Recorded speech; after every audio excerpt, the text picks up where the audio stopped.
Olá, alunos! Questão que trabalha com uma peça publicitária. Vamos a ela? Temos aqui um anúncio de prevenção com relação ao suicídio.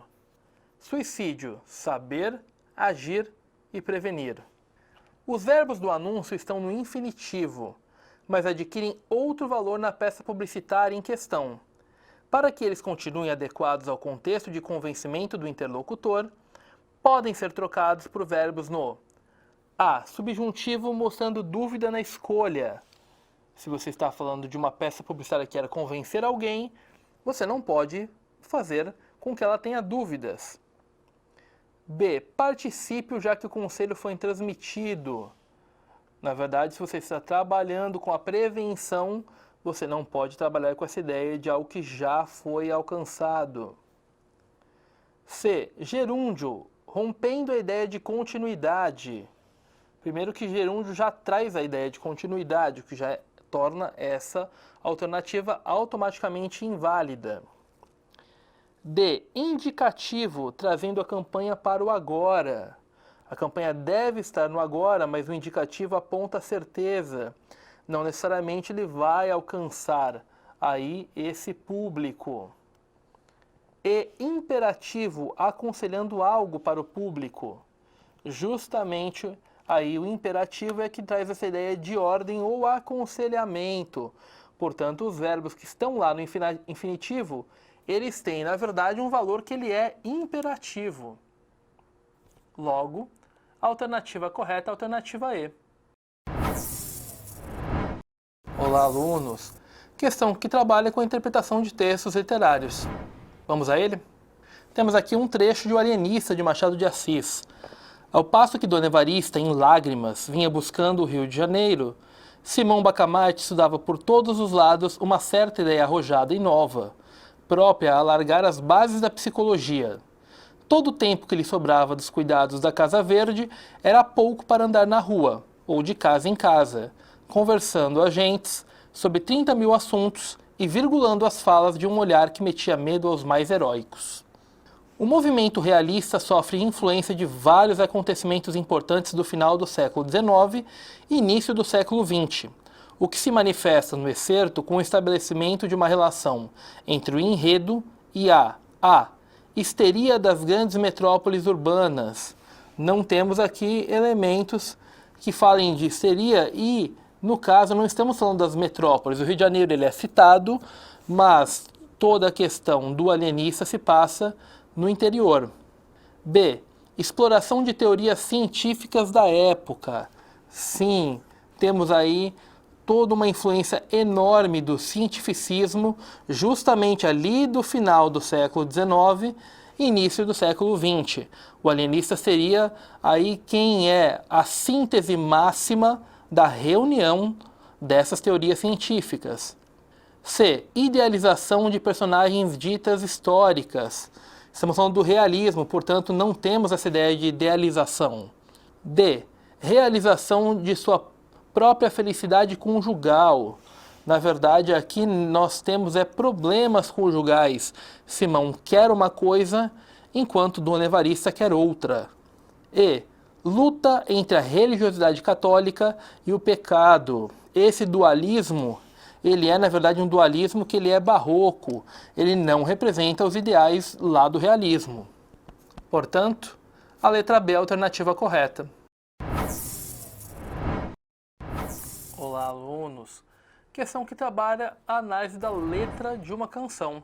Vamos a ela? Temos aqui um trecho de Apesar de Você, de Chico Buarque. Hoje é você quem manda, falou, tá falado, não tem discussão. A minha gente hoje anda falando de lado e olhando pro chão, viu? Você que inventou esse estado e inventou de inventar toda a escuridão, você que inventou o pecado, esqueceu-se de inventar o perdão. Na canção, o discurso apresenta posicionamento crítico por meio do uso habilidoso, principalmente, da função A. Poética, por centrar seus interesses no próprio texto. Vemos aqui que o próprio texto não é o foco da letra da canção, o que torna essa alternativa incorreta. B. Emotiva, por expor as angústias dos anos de chumbo. existe uma questão de emoção, mas ela não é aqui a principal função, o que torna essa alternativa incorreta. C. Fática, por criar um canal de comunicação com os militares. Está incorreta. Na verdade, a questão da função fática, ela estabelece um contato com o interlocutor. D. Metalinguística, por procurar explicar os fatos históricos da época. Na verdade, metalinguística fala sobre o próprio código, portanto, esse conceito de metalinguística está incorreto. E. Conativa, por direcionar o texto a um interlocutor específico. O tempo todo a canção está falando com alguém, sobre algo que alguém fez, sobre algo que alguém inventou. Então, existe um direcionamento dentro desse discurso. Logo, a alternativa E é a alternativa correta. Olá, alunos! Questão que trabalha com a análise de um poema. Vamos a ele? Temos aqui o poema O Mosquito, de Vinícius de Moraes. Parece mentira de tão esquisito, mas sobre o papel o feio mosquito fez sombra de lira. A jornada do mosquito no poema, A, cria uma conexão para convencer o interlocutor de algo. Não temos aqui a ideia de convencimento, o que torna essa alternativa incorreta. B, estabelece contato com o interlocutor para não o perder. Não temos nenhum recurso que seja de estabelecimento de contato direto com o interlocutor, o que torna a alternativa incorreta. C, utiliza elementos simbolistas para o voo do mosquito no papel. Também não temos aí elementos que possam ser conclusivos em usos simbolistas. D, refuta um fato verificável no mundo real por observações. Na verdade, você tem um fato que ele é verificável, ele não é refutado aqui. E, reflete sobre o próprio fazer poético de forma metalinguística, quando ele fala justamente sobre o deslizamento do mosquito e a relação que existe com a lira, ele está brincando com essa ideia de metalinguagem, da própria escrita e do mosquito em si. Logo, a alternativa correta é a alternativa E. Olá, alunos! Questão que trabalha a interpretação textual. Vamos a ela? Temos aqui uma tirinha. Estamos perdidos em meio ao Atlântico. Prefiro virar comida de tubarão a apodrecer neste barquinho com você. Em tese. Na tirinha em questão, a expressão em tese, no terceiro quadrinho, é utilizada pela personagem para a. Estabelecer uma condição para a frase anterior. Na verdade, aqui, a personagem ela não coloca uma condição para que o fato aconteça. Então, ela faz, na verdade, uma afirmação que reforça um caráter hipotético. B.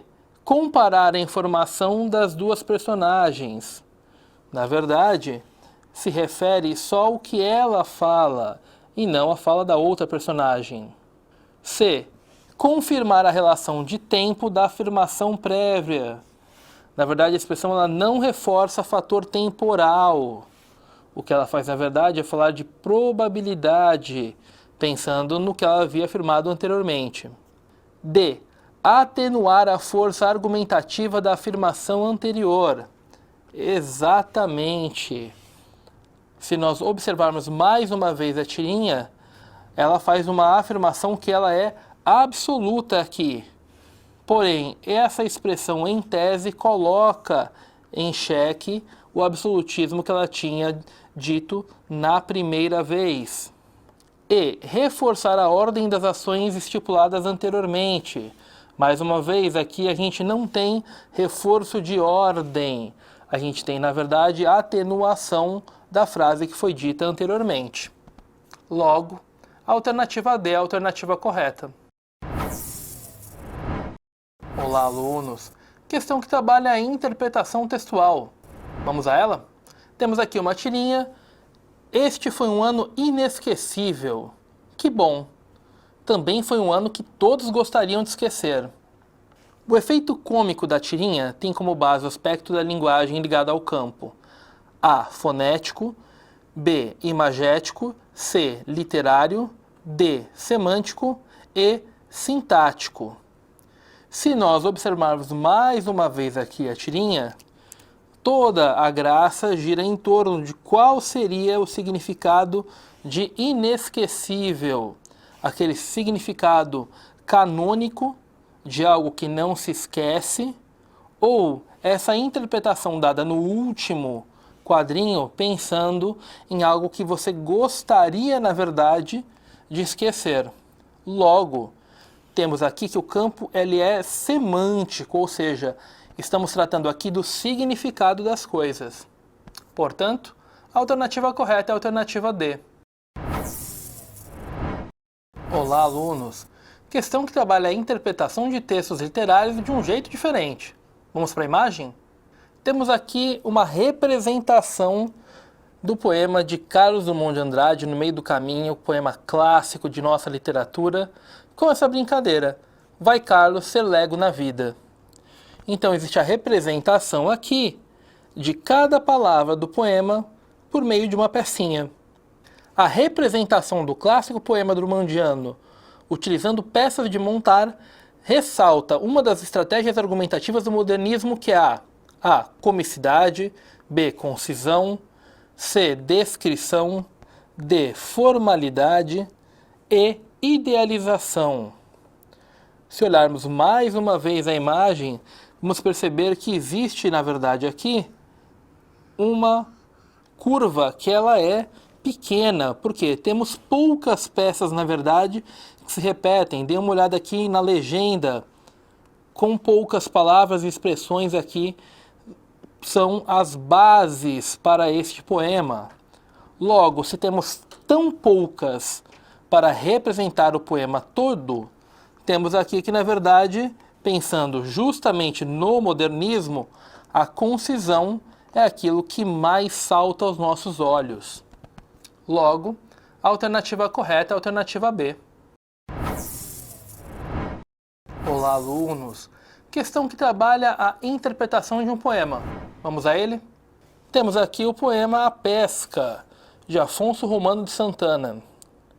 O anil, o anzol, o azul, o silêncio, o tempo, o peixe. A agulha vertical mergulha, a água, a linha, a espuma. O tempo, o peixe, o silêncio. A garganta, a âncora, o peixe. A boca, o arranco, o rasgão. Aberta a água, aberta a chaga, aberto o anzol. A coelhinho, o agil claro, estabanado. O peixe, a areia, o sol. No poema, a progressão de ideias e a unidade de sentido são estabelecidas por meio de a. Uso sistemático de antônimos, com a intenção de construir relações de oposição de sentido.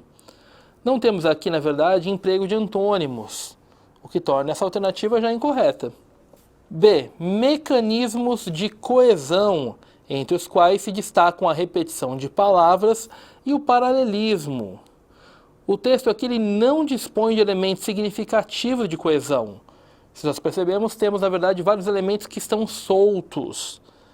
E somente pela ideia geral do texto é que nós temos a noção do que de fato aconteceu. C. Ligações sintáticas que estruturam períodos e orações a cada verso. Temos aí poucas orações e faltam, na verdade, aqui ligações sintáticas. D. Quebra da sintaxe tradicional por meio de figuras de hipérbato e elipse. Como nós não temos aqui, na verdade, estruturas bem organizadas, não dá para a gente poder chegar a esse ponto. Logo, não temos a presença dessas figuras aqui. E. Palavras associadas ao campo semântico da pesca. Exatamente. E essas palavras e expressões que estão colocadas, quando elas se desenvolvem juntas, dão justamente a ideia de progressão. Logo, a alternativa correta é a alternativa E. Olá, alunos! Questão que trabalha com obras de arte. Vamos a ela? Temos aqui uma obra de Gustav Klimt, As Três Idades da Vida, e vemos aí a representação tanto aí da infância como da vida adulta, e como uma representação da velhice. Na sequência, existe um texto que faz a análise da obra de Klimt, não necessariamente dessa obra, mas da obra da vida de Klimt em si. E a partir dessa reunião das duas coisas, a gente tem que perceber o quê? Qual é o aspecto polêmico aí da obra comentado que aparece lá no primeiro texto, que é o quadro em si. E justamente essa representação aí naturalista do corpo feminino.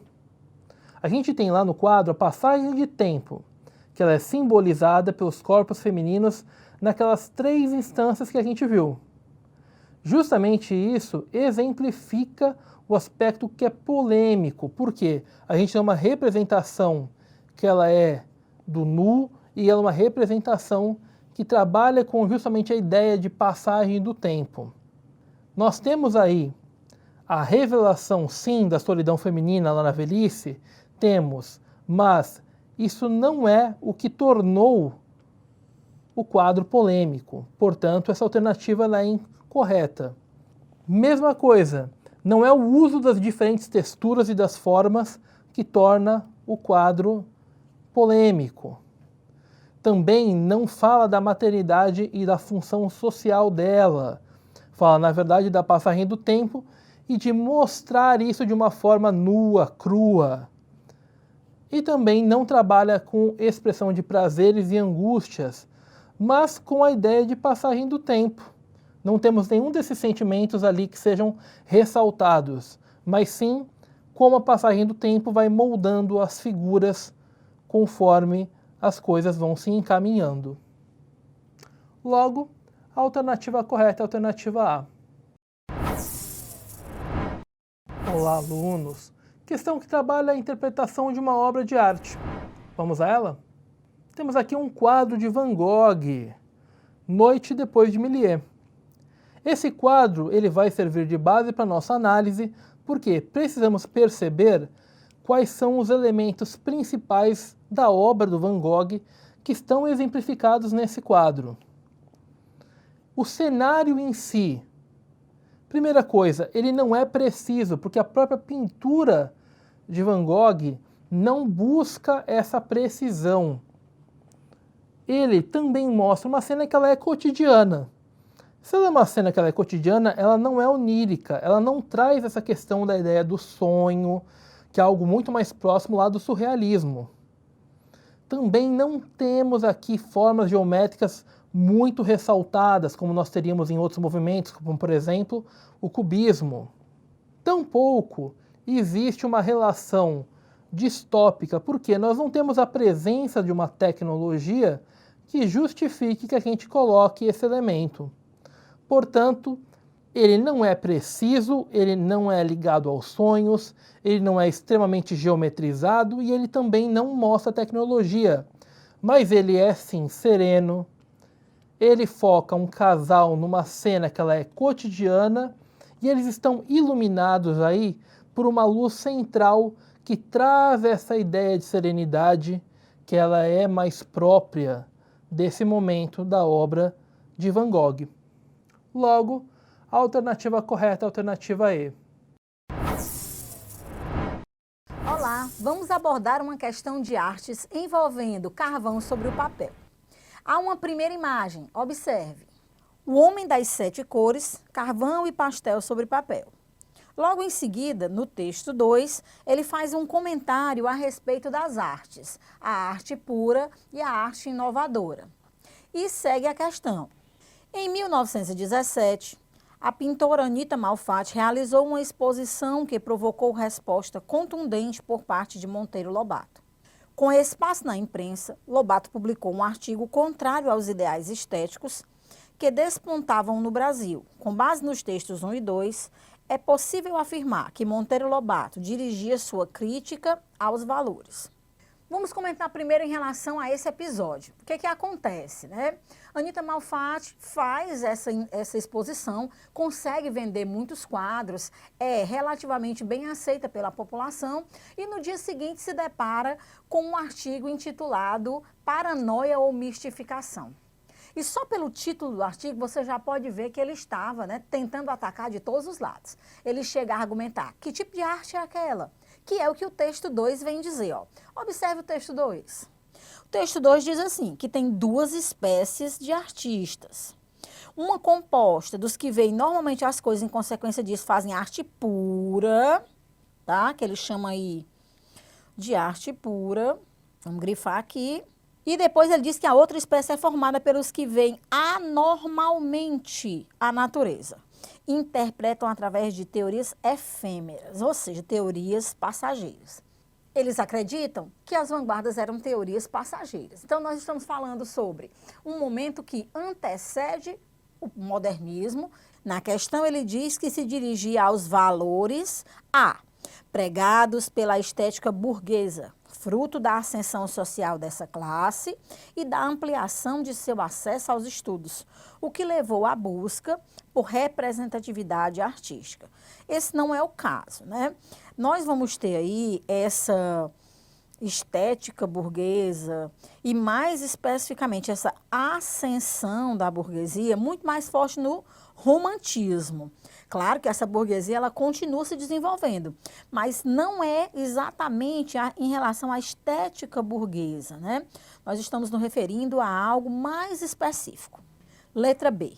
Preconizados pelos modernistas brasileiros que imitam tanto na pintura quanto na literatura, os padrões europeus de uma estética pautada na harmonia formal.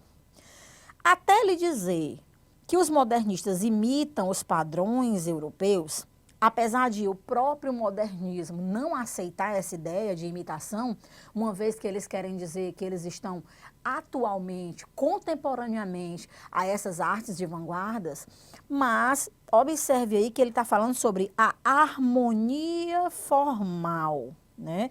E o que o Monteiro Lobato vai atacar é justamente a desarmonia. Letra C, crítica aos valores cultivados a partir dos moldes clássicos. Se fosse pelos moldes clássicos, ele não iria criticar, ele iria aceitar, né? Tendência existente no Brasil anteriormente ao pré-modernismo, com a busca pelo rigor artístico e tal. Ele não está criticando. Esse item seria verdade, ele está falando sobre os moldes clássicos, mas não é o que o Monteiro Lobato critica. Item D. Disseminados pela estética francesa, liderados então por nomes como Pablo Picasso, cujas obras eram marcadas pela busca de simetria e equilíbrio entre os objetos pintados. Aqui é a questão de dúvida, né? É o item da dúvida. Você vai ficar pensando aí, porque ele fala em Pablo Picasso, é um nome do pré-modernismo realmente, é um nome das vanguardas que, apesar de não terem acontecido no Brasil, foram sim influenciadoras da arte no Brasil. Então, você poderia começar a pensar que esse seria o item. Mas observe o item E. Crítica aos valores absorvidos a partir das vanguardas europeias. É exatamente isso aqui. Ele não aceita que aquela maneira de fazer a arte moderna seja arte. Ele diz que ou é paranoia ou é mistificação. Mas que arte, aquilo não é. Então, para essa questão, nós vamos marcar aqui o item E, né? Absolvidos a partir das vanguardas europeias como o cubismo, o expressionismo, que propunham a deformação das figuras. Realmente, eles queriam sair dos padrões existentes anteriormente. Para essa questão, item E. Olá! Vamos abordar agora uma questão que envolve duas imagens de artistas plásticos brasileiros. Texto 1. Como é que eu devo fazer um muro no fundo da minha casa? E texto 2. O recruta, o aranha, Penélope. Cheio e vazio. Crer ou ter, você ou eu. E um número 35 aí do lado. Sobre essas duas imagens se diz: as duas imagens referem-se às obras produzidas por artistas plásticos brasileiros, que fundiram às suas criações elementos da vida pessoal, bem como materiais e texturas variadas. Nas obras apresentadas, o artista manifesta em comum uma característica de escrever em frases de difícil sentido e interpretação. Gente, não há nada de difícil sentido, né? Você vê o recruta aranha Penélope, cheio e vazio. Tudo bem que não haja aí uma ligação entre as partes, não chega a ser um texto que tenha essa coesão, mas você percebe o que está querendo dizer. E no texto 1 mais ainda, é um texto super simples, onde ele tenta colocar aí uma miniatura de um muro que tem cacos de vidro sobre ele. Então, nós não podemos dizer que esse item A estaria correto, porque não há um difícil sentido. Letra B, criarem peças usando itens comuns que remetem a memórias da infância. Aí você poderia até ter dúvida por achar que esse desenho do texto 2 parece com desenhos de criança, que remetem à infância, que esses pontilhados aqui na parte inferior pode ser uma rua ou relembre crianças correndo, mas você deixaria aí e olharia os outros itens se não tem um mais próximo, né, mais verdadeiro. Vamos lá olhar, ó. Usarem materiais típicos da construção civil. O primeiro sim, mas o segundo não, né? O primeiro é porque ele usa lá cimento, o vidro, a madeira, poucos usuais nas artes plásticas. Nós também não podemos dizer que são poucos usuais, porque esculturas são feitas dos mais variados materiais. Letra D, transformarem seus objetos artísticos em obras literárias. Não é essa a questão. É tanto que nós acabamos de dizer que as frases não são de difícil sentido. Então, eu não posso dizer aqui que é uma obra literária. Uma vez que a obra literária, ela pretende com que as letras, as palavras, sejam colocadas de uma forma organizacionalmente diferente. Então, não posso chamar aí, né, de obra literária. É incorporarem aos objetos o ato da escrita, como um registro de reflexões pessoais. Aí sim, casou bem direitinho, né? Vamos marcar o item E. Você tem aí objetos e atos da escrita, poucas escritas, né? E reflete sobre questões pessoais. Cheio, vazio, você, eu, como na figura 2. Complementarmente a figura 1. Para essa questão, item E. Você lê um texto, né, para poder resolver essa questão sobre os blogueiros de viagem. Vamos lá?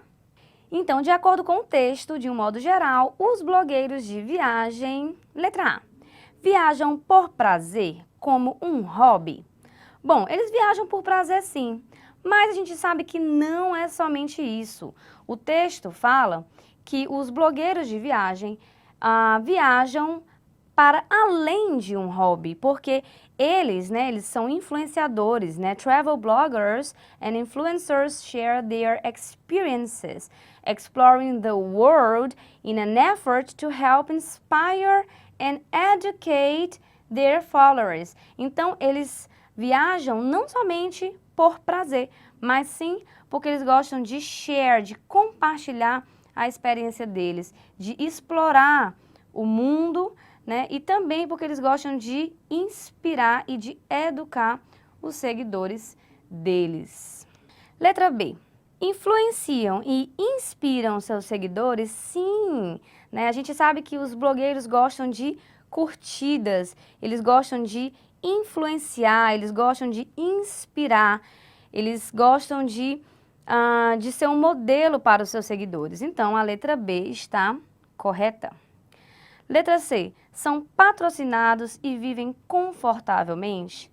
Bom, nem sempre eles são patrocinados. A gente tem aqui, ó, some do it as a hobby, while others find ways to make money, gaining sponsors and support from tourism boards and travel brands as they wander. Então, alguns ganham dinheiro, outros não. Então, a gente não pode falar que todos esses blogueiros de viagem são patrocinados e vivem confortavelmente. Então, a letra C está incorreta. Letra D. Devem ser patrocinados financeiramente? Em nenhum momento fala-se que eles devem ser patrocinados. A gente nem tem esse uso do modal verb aí, should, né? Então, letra D está incorreta. E a letra E. Trabalham como freelancers em hotéis? Não, a gente não tem isso aqui, né, é claro, aqui no texto. A gente tem que eles podem ser patrocinados, né? A gente tem os sponsors aqui, A gente tem que eles acabam trabalhando como blogueiros em alguma parte do tempo ou como full-time job, mas a gente não tem dizendo aqui que eles são freelancers em hotéis. Então, o item correto é o item B. Item correto, item B. Okay. Welcome to SAS TV. Pessoal, vamos observar aqui uma inscrição feita na lápide. Robert Clay Allison, 1840 to 1887. He never killed a man that did not need killing. Vamos à pergunta. Algumas lápides trazem inscrições que tornam possível saber um pouco mais sobre a pessoa, mesmo após sua morte. Por exemplo, por meio da lápide de um soldado que lutou na Guerra Civil dos Estados Unidos, pode-se concluir que ele: A. Teve um final trágico, tendo sido assassinado por um homem. Pela inscrição na lápide, não podemos observar essa informação. B. Matou pessoas que, em sua opinião, precisavam ser eliminadas. Vamos dar uma olhada na lápide novamente. He never killed a man that did not need killing. Quer dizer, ele nunca matou um homem que não precisasse ser morto. Então, a opção B seria a opção correta. Letra C. Acabou se arrependendo ao final da vida das escolhas que fez. Em momento algum, a inscrição mostra qualquer arrependimento.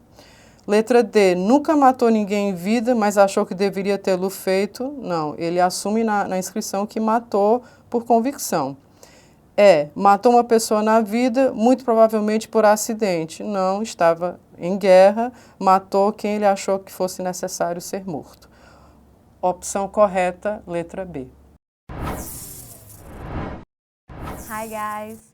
Essa questão aborda um período da história dos Estados Unidos chamado Guerra de Secessão, que foi a Guerra Civil. No texto, a gente tem o finzinho do trecho do discurso de Gettysburg, que foi proferido por Abraham Lincoln. Foi um discurso de 272 palavras, proferido em apenas 2 minutinhos. Vamos lá?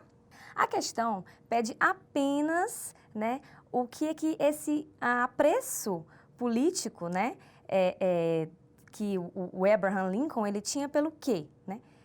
Vamos começar pela letra E. Esse apreço político era pela monarquia, que transfere o poder de pai para filho, garantindo a sua manutenção. Se a gente voltar para o texto, você vai ver aqui que eu grifei o finalzinho dele, que tem assim: And that government of the people, by the people, for the people, shall not perish from the earth. Então, se o governo é um governo do povo, para o povo, né, e pelo povo, então, com certeza, não é uma monarquia. Então, a letra E está errada. Letra D. Anarquia, que reconhece que as pessoas são livres e não precisam de governo. Se o governo é feito pelo povo, para o povo, então existe um governo. Então, não é anarquia. Letra C. Uma ditadura que coloca os interesses do Estado acima de tudo, inclusive da vida. Não, porque não pode ser uma ditadura. Se é pelo povo e para o povo, então não é um regime de ditadura. Letra B, uma teocracia que tem como figura central de um país um enviado de Deus. Não, porque a figura central aí é o povo. Ou letra A, democracia que tem o povo como grande chefe de uma nação. E a gente volta aqui para o trecho, né? Government of the people, by the people, for the people. Então, a democracia é feita pelo povo, para o povo. Então, item correto, item A. Olá, alunos! Nessa questão, nós vamos falar um pouco sobre a língua espanhola, sobre cómo está un número de falantes do espanhol. Vamos a empezar. El español sigue siendo la segunda lengua materna por número de usuarios, solo superada por el chino mandarín, 950 millones.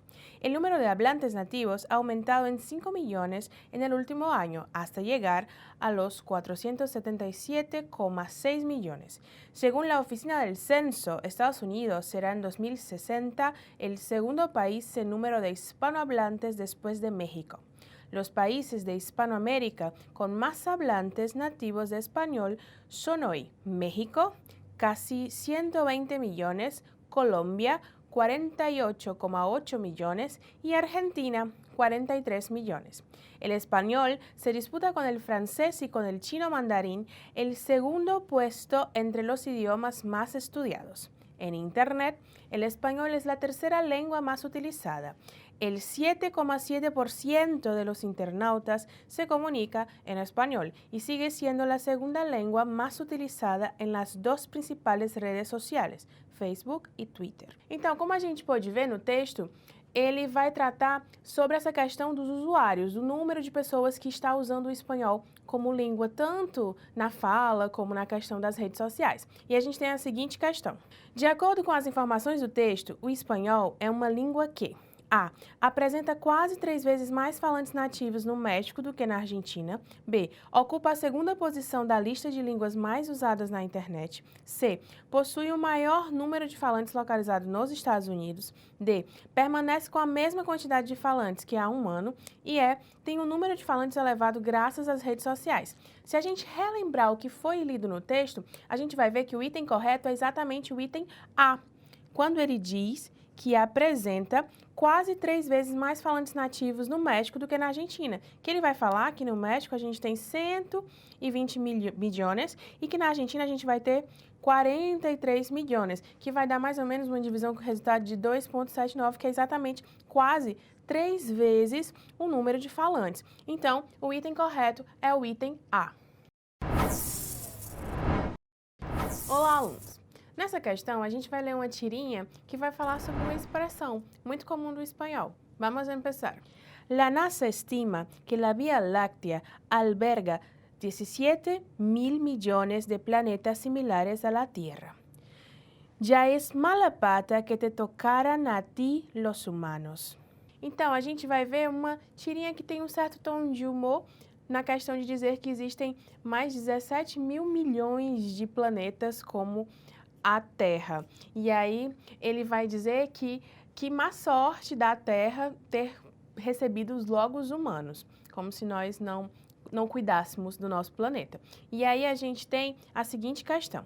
No contexto apresentado, a expressão mala pata relaciona-se ao fato de a personagem central A. Estar doente, B. Possuir má sorte, C. Aparentar fragilidade, D. Praticar atos de maldade e E. Ser igual a outros planetas. Como eu já havia dito anteriormente, a expressão mala pata vem dar justamente essa ideia da má sorte, que em português, por exemplo, a gente diz levantar com o pé esquerdo. E em espanhol seria essa questão da mala pata. E até por que viria esse surgimento? Por causa do ponto de que a pata do animal, ela dá essa ideia de sorte. Então, quando você tem mala pata, uma má pata, você tem justamente o ponto da má sorte. Então, o item correto, o item B. Olá, alunos! Nessa questão, nós vamos falar sobre os hambúrgueres e a sua origem. Vamos começar? De acordo com o texto, o hambúrguer A. Apresenta controvérsia quanto à origem. B. É considerado gastronomicamente ruim. C. Tem origem ligada à praticidade do preparo. D. Deve ser consumido de forma rápida. E E. Constitui um prato de origem alemã. Se a gente voltar ao texto, a gente vai ter o seguinte. Logo no começo, ele fala que não conhece a origem. Eu não conozco esos orígenes, pero aventuro la hipótesis de que el origen de la hamburguesa es alemán, por conta da cidade de Hamburgo.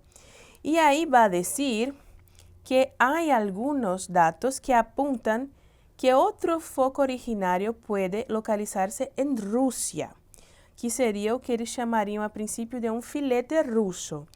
E aí ele passa a explicar que esse filete russo era o que se produzia com os restos da carne para dar para a população mais pobre e que por essa razão a sua origem não era exatamente uma origem de preparo rápido, mas uma origem de necessidade. Vamos voltar aos itens. No item A ele fala que apresenta controvérsia quanto à origem, que é justamente o que a gente acabou de ler, que tem essa possibilidade de ter uma origem alemã ou de ter uma origem russa. O B é considerado gastronomicamente ruim.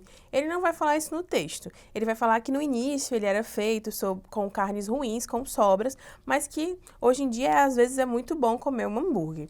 E aí no item C tem origem ligada à praticidade do preparo. Como a gente já comentou, na verdade a origem, se for realmente esse filete russo, era de alimentar os mais necessitados. E o D, deve ser consumido de forma rápida. Ele não fala isso. E o item E constitui um prato de origem alemã. Ele justamente diz que não tem certeza dessa origem, ele apenas acredita que essa seja a origem. Portanto, o item correto seria o item A, quando ele fala dessa dúvida entre ser uma origem alemã ou russa. Item correto, item A.